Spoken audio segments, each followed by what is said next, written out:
Այսօր մեծ գրող, բանաստեղծ, հեքիաթագիր, բազմաժանր գրող Հովհաննես Թումանյանի ծննդյան օրն է։ Նա ծնվել է 1869 թվականին Լորվար Դսեղ գյուղում։ Նա շատ խելացի, բանիմաց երեխա է եղել եւ փոքրուց շատ բանաստեղծություններ եւ հեքիաթներ է գրել, որը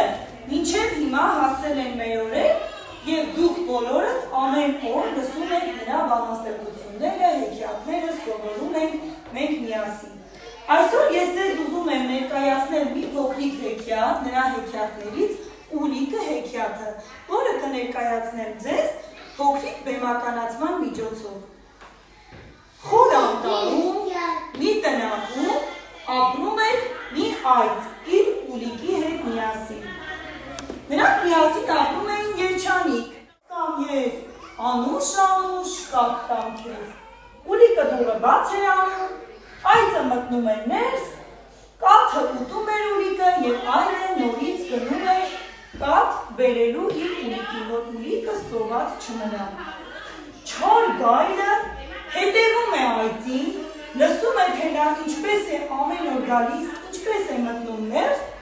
եւ թափում մոտենում է նրանց տնակին, երբ որ այծը գնացել էր խոտ ուտելու։ Դուռը ծեծում է եւ ասում. «Սևուկ Ուլիկ, սիրուն բալիկ,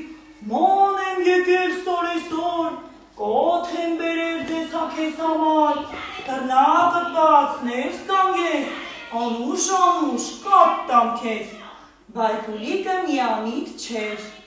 Նա մի անգամից հասկանում է, որ դա իր մայրիկը չէ։ Իր մայրիկի ձայնը շատ գեղեցիկ է, հաջորդ անգամ դուռը ծեծում է եւ ասում. «Սևուկ Ուլիկ, սիրուն բալիկ, ման եմ եկել սարեսար, կաթ եմ բերել քեզ համար, դռնակը բաց, ներս կամ ես, անուշ կաթ տամ քեզ»։ Ուլիկը հավատում է, մտածում է իր մայրիկն է, որովհետև չար գայլը ձայնը փոխել էր։ Ուլիկը դուռը բաց է անում, գայլը հարձակվում է Ուլիկի վրա, որպեսզի նրան ուտի, քանի որ գայլը գիշատի չէ, սիրում էր, չէ, համեղ ուլիկներին, հավիկներին ուտել։ Ուլիկը այնպես է մկկում, գոռում, կանչում է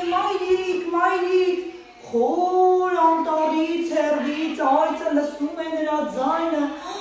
վայ, այս իմ Ուլիկն է, ինձ է կանչում, գալիս է իր սուր պոզերով, պոզահարում է գայլին չար, գայլս է պոզահարում գայլին, որ գայլը փախչում գնում կորում անում։